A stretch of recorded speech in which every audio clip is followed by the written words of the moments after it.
The glossy startup world loves its hierarchies. Corner offices for the visionaries, glass-walled meeting rooms for the strategists, and tucked away in the back, hidden behind monitors and spreadsheets, people like me. At least that's what they thought. My name is Alex Chen, and for 2 years I've played the role of a mid-level data analyst at TechVision Dynamics, enduring the condescending smiles and dismissive glances of executives who never bothered to look deeper. What they didn't know was that their ambitious $100 million merger deal would soon land on my other desk, the one at Global Venture Partners, where I served as head of technical due diligence. The company holiday party was in full swing at the Grand Meridian Hotel when everything started to unravel. Christmas lights twinkled overhead as I nursed a club soda, watching our CEO, Richard Sterling, hold court near the bar. TechVision is about to change the game, he announced, gesturing with his martini. Our merger with InnovateX will create the biggest AI platform in the industry, just waiting on some final approvals from the investors. My direct manager, David Cooper, nodded eagerly. The team's been working overtime to prepare all the technical documentation.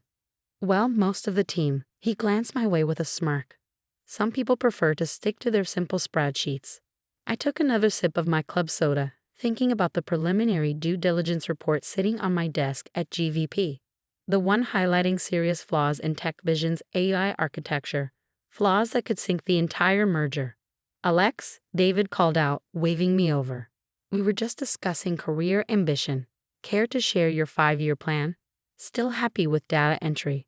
I walked over slowly, wearing the same neutral expression I perfected over 2 years of undercover work. As GVP's head of technical assessment, I was tasked with embedding myself in promising startups, evaluating their true technical capabilities from the inside. TechVision had seemed promising at first until I discovered the cracks in their foundation. I like my spreadsheets, I said mildly. They're illuminating. Richard laughed, that rich CEO laugh that suggested he'd never face real consequences. See, David? Some people just don't have that killer instinct. Not everyone's cut out for the big leagues. Speaking of big leagues, David said, straightening his designer tie. I heard Global Venture Partners is sending their top technical expert to review the merger next week. Richard, we should have Alex prepare some basic data visualizations. Something simple they can understand. If they had been paying attention, they might have noticed the slight curve of my lips. GVP's top technical expert was indeed coming. I just hadn't decided which designer suit I would wear to that meeting. Of course, I replied. I'll make sure everything is thoroughly documented. Don't stress too much, Richard said, patting my shoulder condescendingly. Just stick to what you know. Basic data entry. Leave the complex stuff to the real engineers. Later that evening, as the party wound down, I overheard Richard talking to our Chief Technology Officer, Marcus Wong. The merger's in the bag, Richard boasted. InnovateX is desperate to sell, and GVP's technical review is just a formality. By this time next week, we'll be running the biggest AI platform in the business. Marcus shifted uncomfortably. About the technical review, there are some aspects of our system that might need explanation. The neural network bottlenecks? I asked innocently, causing both men to turn. Marcus's eyes widened. How did you? Just something I noticed in the data, I said with a shrug. Probably nothing important. Richard waved his hand dismissively. Stick to your spreadsheets, Alex. Marcus has everything under control. I nodded and walked away, pulling out my phone to send a quick message to my real team at GVP. Schedule the technical review for Monday, 9 a.m. And make sure you record everything. The weekend passed slowly. I spent it reviewing TechVision's technical documentation one final time, comparing it with the actual system performance data I'd been quietly gathering for months. The discrepancies were stark. Promised AI capabilities that didn't exist, scalability claims that defied physics, and security protocols that would crumble under any serious load. Sunday night, my phone buzzed with a message from David. Need those visualizations for the GVP meeting by 8 a.m.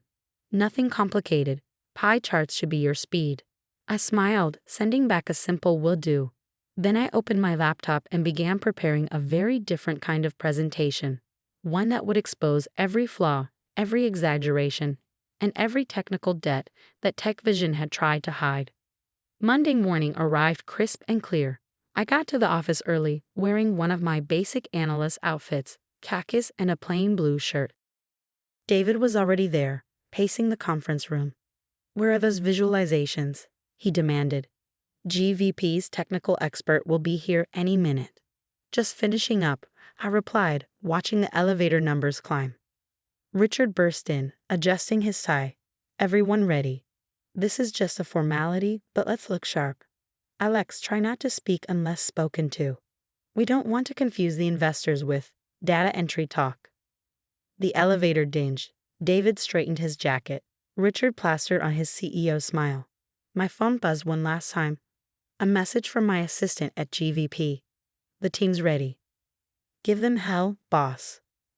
I stood up slowly, feeling the weight of 2 years of undercover work, 2 years of collected evidence, 2 years of quiet observation coming to a head.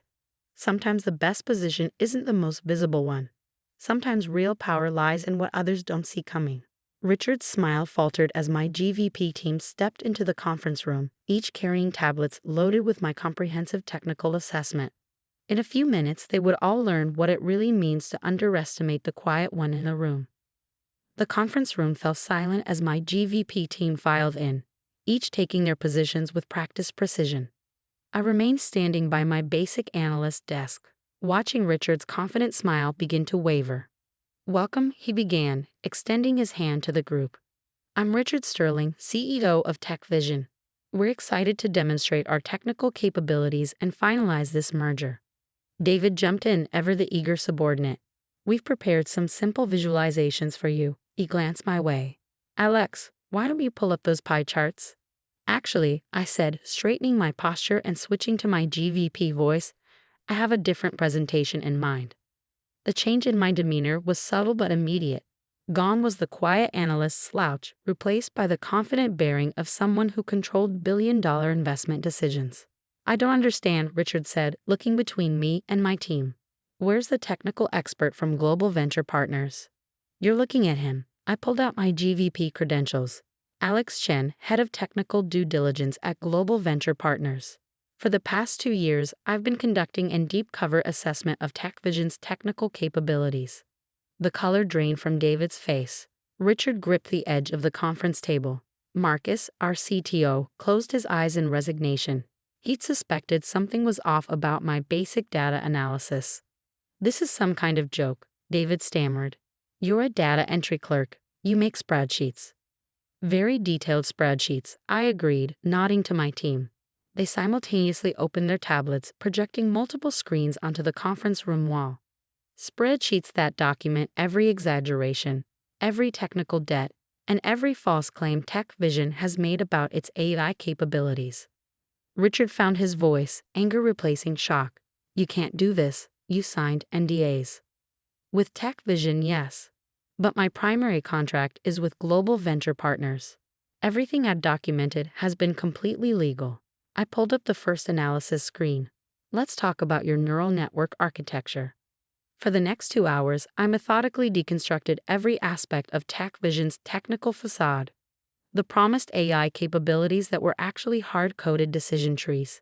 The scalability claims that fell apart under basic stress testing. The security protocols that would crumble under any serious attack. "Our system works perfectly," Richard protested, but his voice lacked conviction. "Does it?" I pulled up a live dashboard.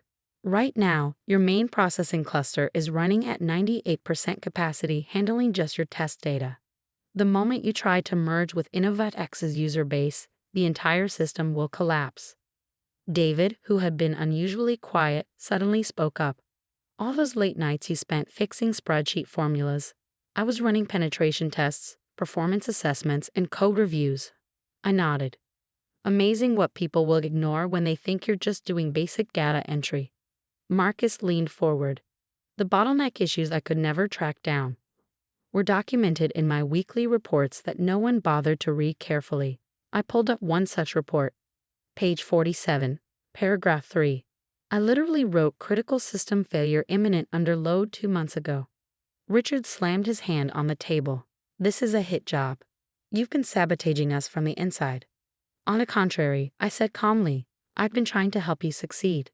Those simple spreadsheets included detailed recommendations for fixing these issues. You just never took the time to understand them. I paused, letting that sink in. Too busy mocking the data analyst, I suppose. The room fell silent as my team continued displaying screen after screen of damning evidence. Years of technical debt, hidden system failures, and architectural flaws, all meticulously documented by the basic analyst they'd underestimated. Finally, Richard asked the question I'd been waiting for. What happens now? I closed my laptop. Now you have two options. Option 1, we end this meeting and I submit my official recommendation against the merger.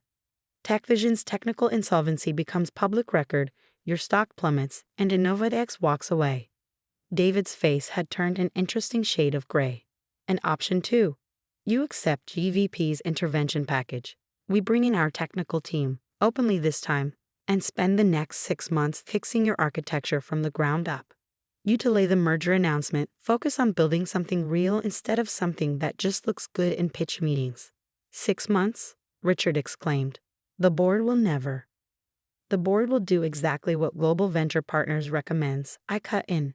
Unless they prefer to lose their primary investor, your choice. Marcus, ever the pragmatist, spoke up. We should take the intervention package. We need the help, Richard. We always have. Richard slumped in his chair, the weight of reality finally hitting him. All this time, you were evaluating us? Every meeting where you ignored my input, every time you dismissed my concerns as basic analyst confusion, every condescending remark about data entry, I allowed myself a small smile. I was building a case that would either save your company or expose its failures. You decided which it would be through your own actions. Over the next hour, we laid out the terms of the intervention. My team would embed within TechVision, this time openly, to rebuild their systems properly. The merger would be delayed but not canceled, contingent on meeting specific technical benchmarks. As the meeting wound down, David approached me awkwardly. About all those times I mean the way I treated you. Save it, I said, gathering my things. Just read the damn spreadsheets next time. In the following months, TechVision underwent a transformation. Richard was replaced by the board, with Marcus stepping up as interim CEO. David found himself reporting to one of my team members, learning what real data analysis looks like. The company's culture shifted from flashy promises to solid engineering. 6 months later, when the merger finally went through, it was based on real technology and genuine innovation. TechVision's stock didn't just survive. It thrived because this time the company had substance behind its style. I moved on to my next assignment, but I left something behind on my old analyst desk. A simple spreadsheet with one cell highlighted. It contained all the evidence I'd gathered, every flaw I'd documented, every recommendation I'd made that had been ignored. At the bottom was a single note. The quiet ones are watching, the quiet ones are learning, and sometimes the quiet ones are running the whole game. Richard occasionally reaches out, asking for consulting work or investment introductions. I respond with the same message each time. Sorry, I'm busy with my spreadsheets. The tech world quickly forgot about TechVision's delayed merger, chalking it up to typical startup growing pains. But in certain boardrooms, when executives start dismissing the quiet ones in the back of the room, someone inevitably asks, "Remember that analyst at TechVision?" As for me, I moved on to my next assignment, embedding as a junior QA tester at another promising startup. My desk is in the back corner, behind a wall of monitors. The CEO here also has a corner office and a dismissive attitude toward technical staff. I smile and nod during meetings, taking detailed notes, building another meticulous case. After all, sometimes the best way to evaluate a company's character is to watch how they treat the people they think don't matter. And in my experience, the ones who dismiss the quiet observers are usually the ones with the most to hide and the most to lose when the truth finally comes out.